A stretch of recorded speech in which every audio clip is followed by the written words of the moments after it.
welcome back once again. Another edition of Inside the Headset as we approach Game 5, Week 5. It's quickly upon us, and we're in region play.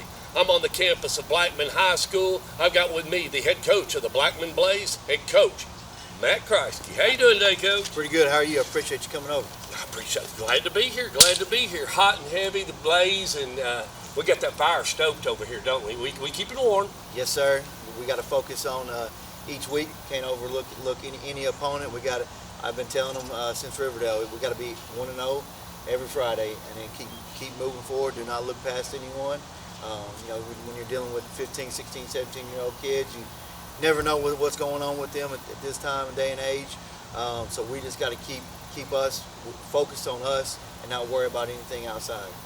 Golly, what a great opening. I mean, people have no idea just what came out of your mouth and how serious that is, because right now it's all about, with the other teams kind of going ahead and playing a little region ball, I mean, they're setting the table somewhat, so there's been some movement. Yeah. We're not going to, there's white elephants in the room. Some people don't understand that, but if you understand what's going on here in Region 3, 6A, it's about to play itself out. If everybody stays healthy, yes, and everybody grows from where they are, we got a pretty good picture of the way things might turn out, as long as the kids do what they're supposed to do. Am I right or wrong? Coaches are not playing the game.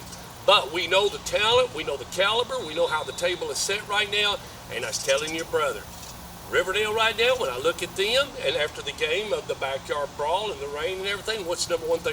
They got to stay healthy, just like you do. And let's talk about that. Yeah, healthy, staying healthy. That's huge, and a lot of people don't realize that as the season goes on. There could be one or two key players that you may not realize, but they could change the game, and that goes for everyone. So it's important each week that we're taking care of our kids, trying to take care of their bodies, because, like you said, in this region, it's brutal. It's when you get to the meat of the schedule, it's going to be a physical Friday night. You come out of the Riverdale game, and we were pretty banged up. Yep. Because it was a physical 4-quarter football game, and that's the way it is here, and that's the way it's supposed to be. That's the way it's always been. That's the way it will be. As long as high school football is around. So it was a good game, and that's what we expect moving forward as we continue to play these region games. It's going to be a battle each and every week. Well, and you got to grow. Yes. You can't stay where you are. You got to be able to win and grow. People don't understand, because that's how you get to where you are. You got to be taking your team, developing that confidence, staying focused, that if I trust this and I trust that, each and every week you play, you're starting to trust the linemen some more, but the linemen are trusting the quarterback. That synergy and that bond. We're at week 5, as Ron Alot always said, well, along about week 5, Stork, you're going to figure out about how far you can go when we're right there. Yeah, and that's where we are, and so, we're starting to see things, starting to see guys improve, especially from week 1 until now. So we want to continue to see that improvement as we go along. We got this week's a huge game, against Laverne. So we'll have a huge battle Friday night, and then the next 2 are even bigger. You got Oakland and then Stewart's Creek. Yeah. So, we've got to keep. And that's before the break. What Yes, everybody sir. understands, you got 3 before the break, and then 3 when you come back. So you played 4. So it's a 3-3 is what you're headed down into, and you just got to really look at that cylinder. It is one day at a time. Yes. But man, it's really going to happen quick. People don't know how quick all the leaves are going to be off the tree here real soon. That's right. We're going to blink our eyes, and it'll be December before you know it. Yeah, and so, the biggest thing is for you guys, you got to stay healthy, you got to grow and everything. So that brings us to, you were victorious over Riverdale, so that you got your 3rd win there. Then last week, able to capitalize, take out Nolensville, the Knights, good football team, came away a winner in the non-region, and now you're staring down at Laverne. When we look at the situation, you as a head coach, you and your seniors, your juniors, your sophomores, just you and the Blackman Blaze and the coaching staff and everybody, when y'all in that room in there, where do y'all feel like y'all are? Do y'all feel pretty good about what you're doing right now? Yeah, we feel like we continue to get better. The biggest thing last week, we preached all week. Nobody cares what you did the past Friday. No. If we don't go out and take care of business this Friday, everybody's going to say this is not the team who thought they were going to be. So that's why we've really turned our focus on our guys and making sure that we're improving each day. We're not worried about things outside of our goal from here on out to be 1-0 each week. Well, I mean, the craziest thing about it is two teams that are doing pretty good right now.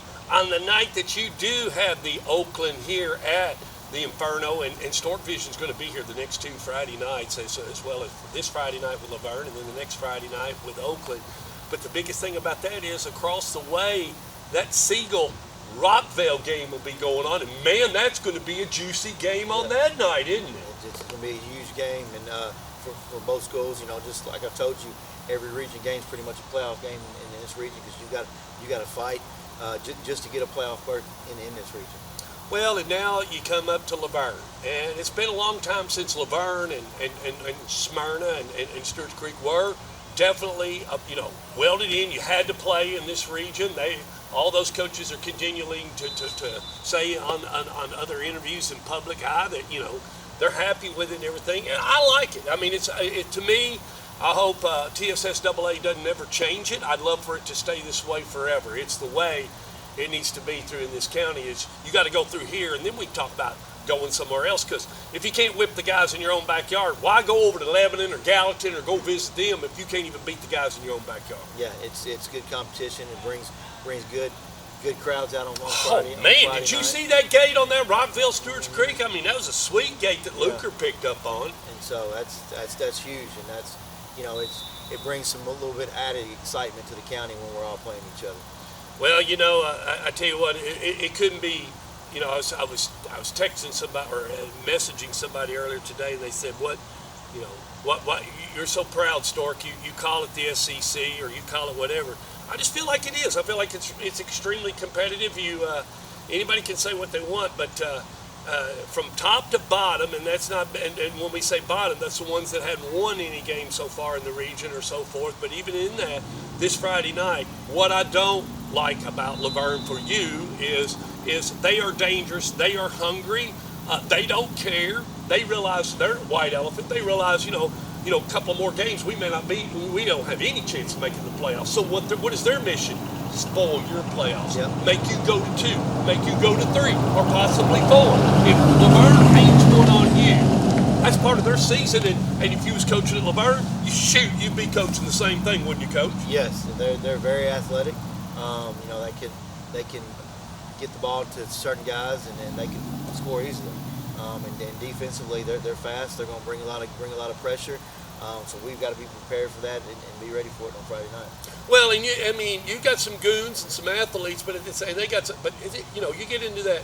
Anybody like Jimmy Maynard or anybody like that slows a game down to 6-7 minute drives, and they're able to sustain it. Because what have we seen about? I have not seen Laverne yet, but what do we know? Well, the first game, Franklin racked up 21 on them, but yet they stopped the bleeding for the last 3 quarters. And so somewhere along the way, I haven't seen any film.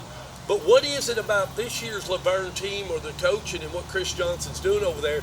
You as a coach, you can automatically say, they're going to find that win, aren't they? They're going to find that win. That W's coming soon. Yeah, they are. You can tell they're fighting. They're fighting. You can tell they're playing. They're buying into what he's trying to do and the culture he's trying to create at Laverne. And those guys are playing hard. They're not giving up throughout the game. They're playing a full 4 quarters game, and you saw that. You see that each and every week. So, like you said, a win's going to come for them. Hopefully it's not this Friday night. Yeah, so, you don't want it to happen on you, but at the same time, but you as a coach, when you've coached at Centennial and other places, or you have that season and you recognize and you're saying, you can, if you've been in the game long enough, you can start to see he's got the pieces and parts, and football, and he knows football, so you can see the recipe is just waiting. If the moment happens and the other team and pieces fall, Laverne's going to be in the win column soon, aren't they? They are. They will be.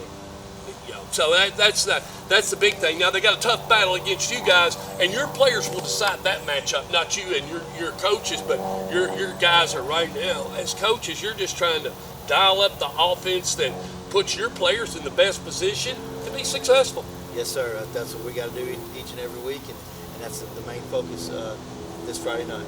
How much, when we talk about eliminating things and then adding things as the Blackman Blaze, and when you got your team hot and heavy, talk about how easy it is versus, you go back when you first got here and you're trying to battle through a loss.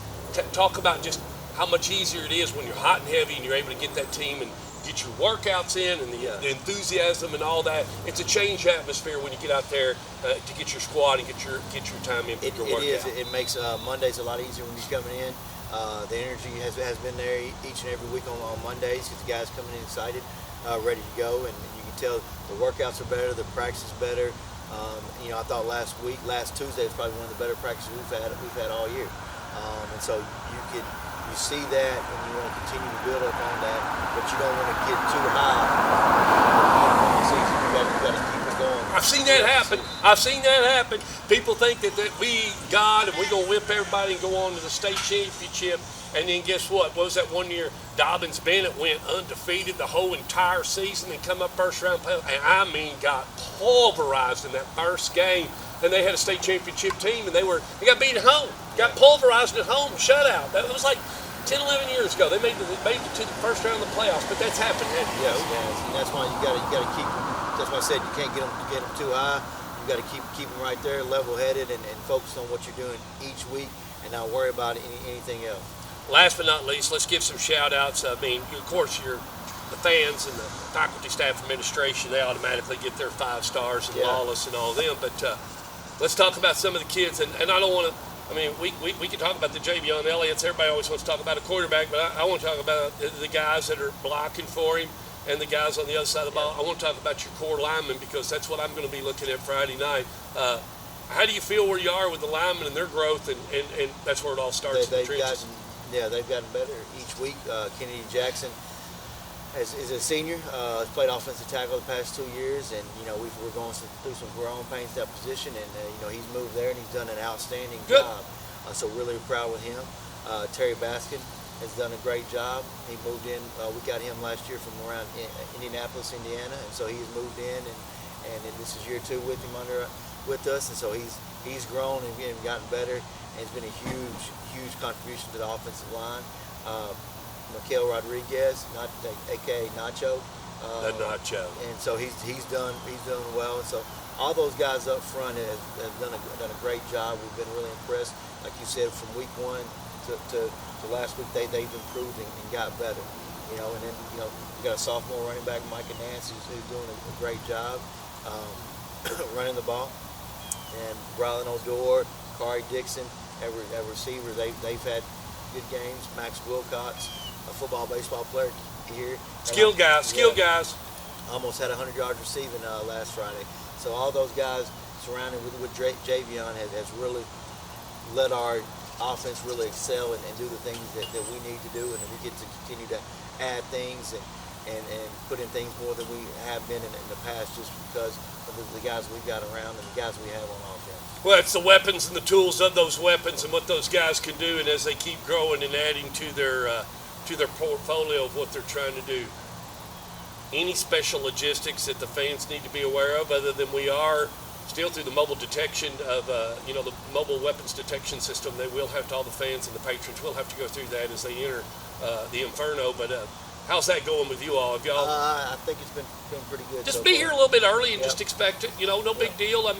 Not going to take much. It's pretty good. It works really good. It's one of the most advanced systems Dr. Sullivan got going on. So Lawless and them, and they're still trying to figure that out. But that's in 2 or 3 years, that'll all be worked out to where it's just like old hat.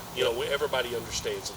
Yes, sir. And so it'll be easy to get in, and it'll be homecoming here Friday night, so there'll be a lot of things going on during the school day. Thank you. So we are in homecoming, which is your funnest week. There's no coach that loves homecoming more than Rutherford County coaches, because it's such a smooth week for them and their players, and all the students are altar boys and good kids. They just do everything that they're supposed to do during homecoming week, which is totally one of the most disastrous weeks you have as a coach, but you do fully understand has to be done. It does. It has to be done, and so that's what we're trying to focus on. It's rat poison, but nobody else understands that. It's in the way of what you're trying to do. And so we got to, like I said, it happens every year, so we got to battle through it, and we got it at 7 o'clock on Friday. We got to be ready to play. Shut that out and let's go hit somebody. Yes, have fun, fly around for 48 minutes. Chris is going to have them ready. The Wolverines will be here. All right, 7 o'clock right here, Friday night. Short Vision. Link will be up here a little bit later on.